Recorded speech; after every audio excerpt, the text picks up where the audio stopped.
So please give a big Mad Monster Phoenix welcome to Sid Haig! Well, thank you again for taking part in another panel. I think this is like our third or fourth, maybe fifth one we've done now. And this is the second time we've done one where it's going to be about your entire career. So I really enjoyed this. Yeah. Well, as much as possible. Okay. Yeah. I really enjoyed. We did this in Charlotte, at Mad Monster Charlotte, about a month and a half ago, and I really enjoyed it because there's just so much that you've appeared in over the years, in movies and television, and just the stories out there. Everyone always just focused so much on the Rob Zombie stuff, on the House of Thousand Corpses and the Devil's Rejects, but there's so much more, and so it's great to get to talk a little bit more about that. Yeah. It's like nobody knows that I did any work before 1982. So, yeah, this is my 54th year in the business.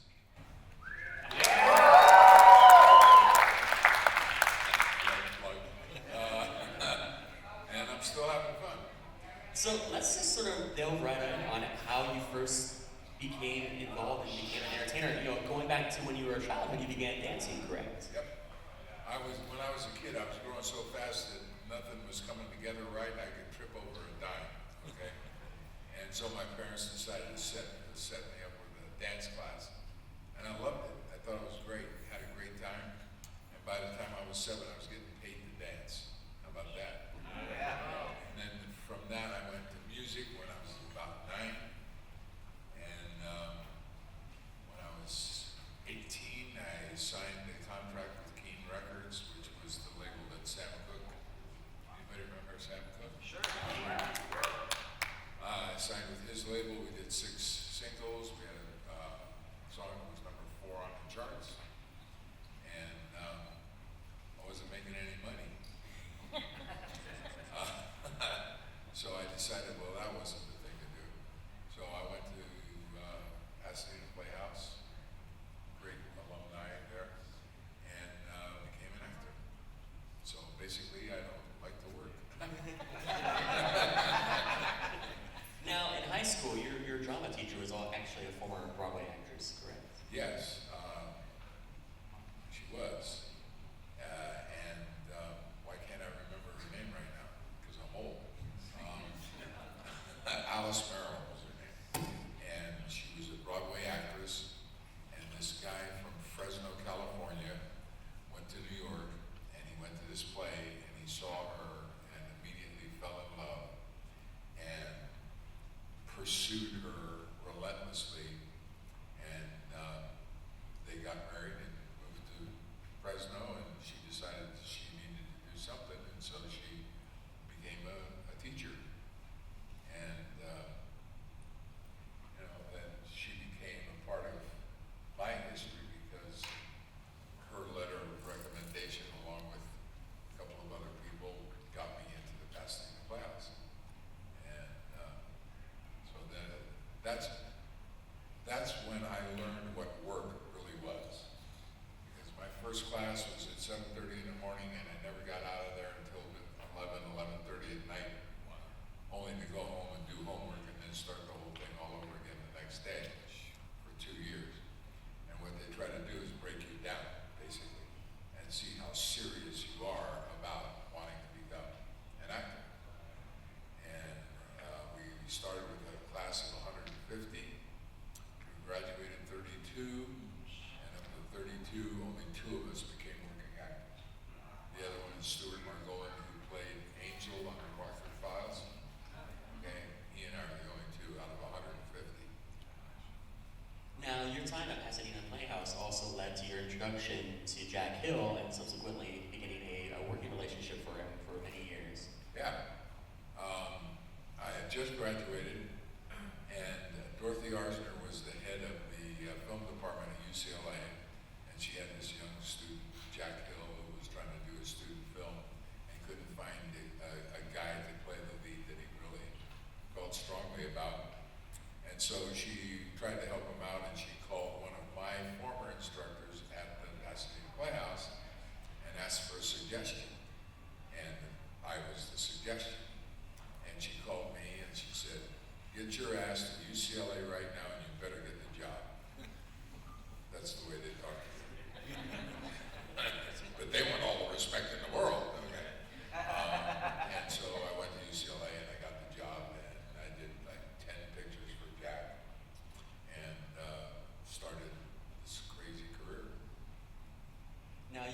once said that there are three directors that you would, no matter what, you would always work for. One of them being Jack, one of them being Quentin Tarantino, and the other being Rob Zombie.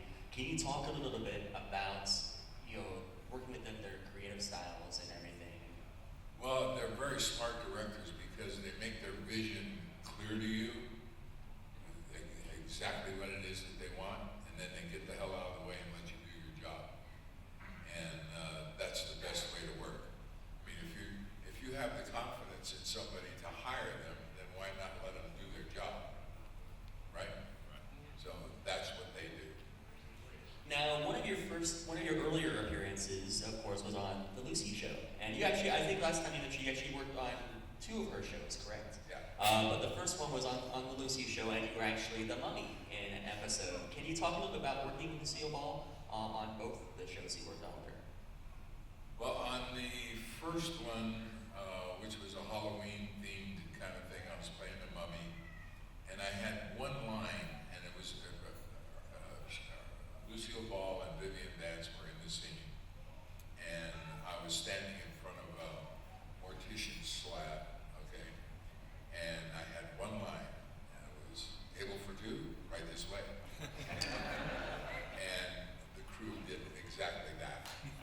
And she said, I think maybe we should cut that line.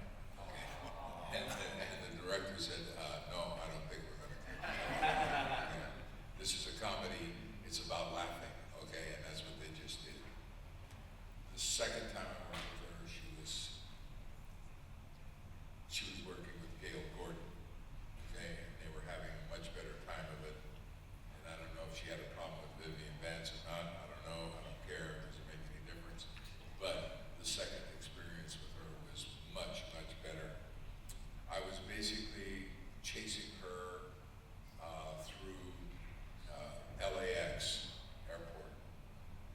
And it was the first show that they had ever done on location in all the years that the Lucy Show had been on. It was the first time that they were on location. And the crew was just flummoxed. Okay, if they needed something, they had to go all the way down to the truck and get it and bring it back, and it just took forever. And our shortest days were like 17 or 18 hours.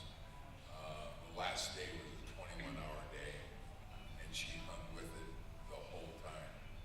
And she only had one comment when we were into like the 19th hour or whatever. She said, I don't care about overtime. I don't care about meal penalties. Somebody bring Sid and me breakfast now. And that was that. Now, of course, Lucy also had Desilu Productions, and one of Desilu Productions was Star Trek, and you actually worked on an episode of Star Trek, The Return of the Archons. Yes. And can you talk a little bit about your time on the Star Trek set? Okay. It was crazy. Everybody on the show, all the leads on the show, were trying to quit smoking all at the same time. And so there was chewing gum and candy and blah, blah, blah. And every time the director would holler action, he would immediately have to holler cut, get rid of the goddamn gum. Okay? And so finally we were working outside, and we had about 80 extras. It was that scene where they all go crazy at a certain time of night. And at lunch, William Shatner went around and gave everybody, cast, crew, extras, everybody, gave them a stick of double bubble and said, at the first shot after lunch when the director hollers action, everybody turn to the camera and blow a bubble. I thought the guy was going to have a coronary. Just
Jack came up with this idea for Spider Baby, and anybody see Spider Baby?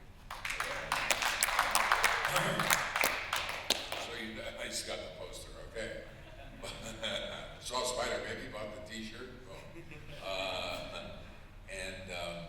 Yeah, it was about this malady that this particular family had, where the older they got, the more they regressed, until at a certain point they would just basically become animals. And I was well on my way. And it was great to work on that film, because as a kid I used to go see all the Wolfman movies and all the rest of that stuff.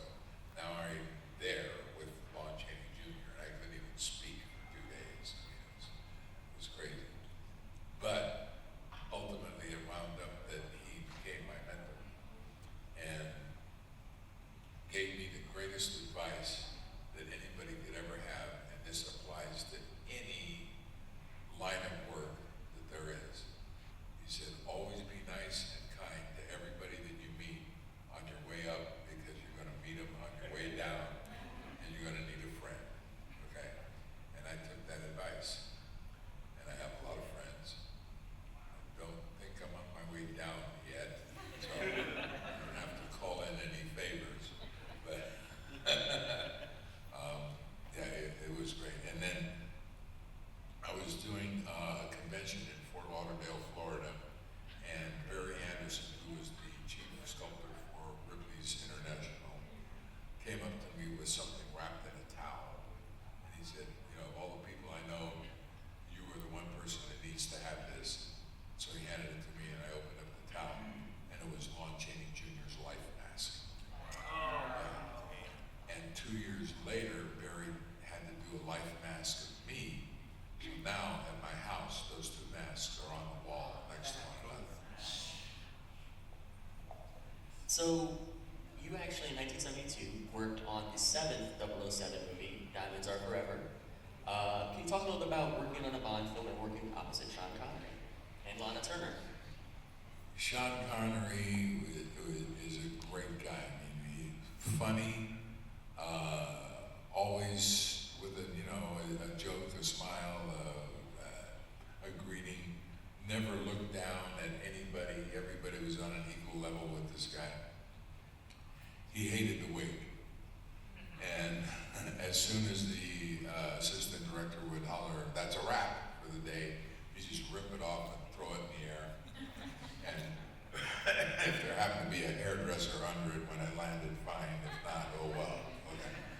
But yeah, it was really great working with him. And then you also later on worked with his son on another film, correct? Yes, I did. Called Brotherhood of Blood, Yeah. which was far less than Diamonds Are Forever. It was a foreign production, and they didn't have a lot of money, and we were supposed to be vampires, and the special effects makeup guy just grabbed a couple of little pieces of alginate, that stuff that dentists used to make, okay? And he just kind of formed a little cone and stuck it on my tooth. And to try to talk around that thing was like really tough.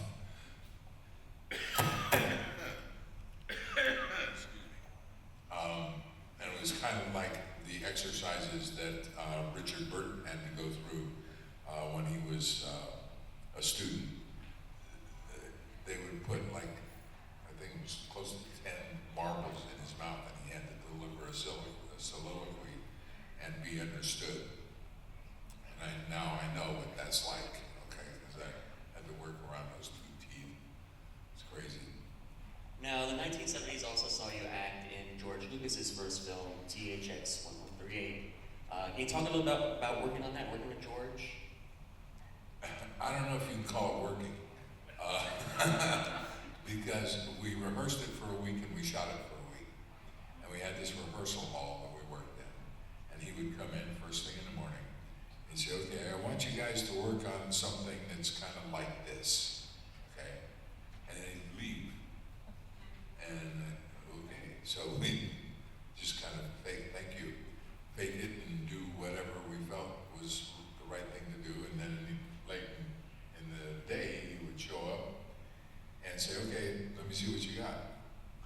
And so we do it, and he'd make a little tweak here and there. And then the next day, we do something else. And we, day by day,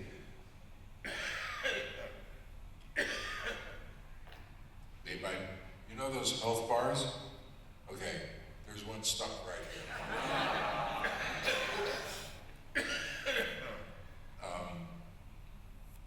And that's how we went through the week. And when the time came to shoot, we were shooting in this cyclorama, which was at Allied Artist Studios, and the biggest one in the world. And if you don't know what those are, there's no right angles to anything. All the walls have a radius, okay? And the radius on these walls was 4 feet. And the closer you got to the wall, the more disoriented you became, because you had absolutely no point of reference. So at one point he said, Sid, I want you to develop some kind of futuristic workout, okay? And okay. And so I started to try to move, and 1 foot in the air and everything, and I couldn't keep my balance because I had no point of reference, and that was really tough. And then they had these bed type things, or little cubicles, and they had drawers in them and stuff. And he started opening the drawers, and he opened this one drawer, and it was a chemical toilet. And he said, Sid, at one point I want you to use that. And I went, hey, excuse me? You want me to drop a deuce on camera? Jeez. So, needless to say, I just couldn't find a place to do that. I don't know what happened. Yeah, but it was loosey-goosey the whole time. Can you talk a little bit about working with Robert Duvall on the production? Robert Duvall was a great guy, still is, and he was grateful because that was basically his breakout role, okay? And he was very grateful for that, and he really worked hard to make that production the best it could, and I think he did. Now, I'd like to talk a little bit about you. Before our panel we had last a month and a half ago, you mentioned we were talking about Jason Star Command, and you mentioned that you had heard your costume was actually possibly on display at the Smithsonian, I think. Yeah, that's what I heard. I haven't seen it, okay, so I can't say for sure, but the word from Filmation Studios was that my wardrobe from that show is in the Smithsonian.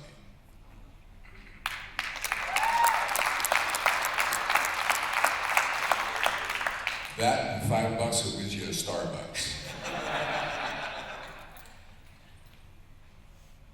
Now, can you talk a little bit about your time on that? Now, one of your co-stars from the first season for that was actually Jimmy Doohan, who left to go do Star Trek: The Motion Picture afterwards. And can you talk a little bit working with him and also working on the production in general? I didn't have that much work with Jimmy because he was the commander and he was off in a whole nother control area. He was like in, Houston control while we were up in space. But a great guy to work with and work around. But the show itself was totally crazy because there were 15 episodes and we shot all 15 episodes in 5 weeks. Yeah. And the thing that was crazy about it was that we would shoot like all of the stuff that would happen in the control room in all 15 episodes we'd shoot at one time.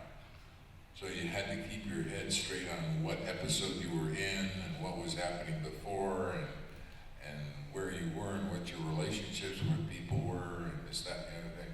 So it was probably one of the most difficult jobs I ever did. Yeah, because you have to keep, 15 stories in your head all at the same time.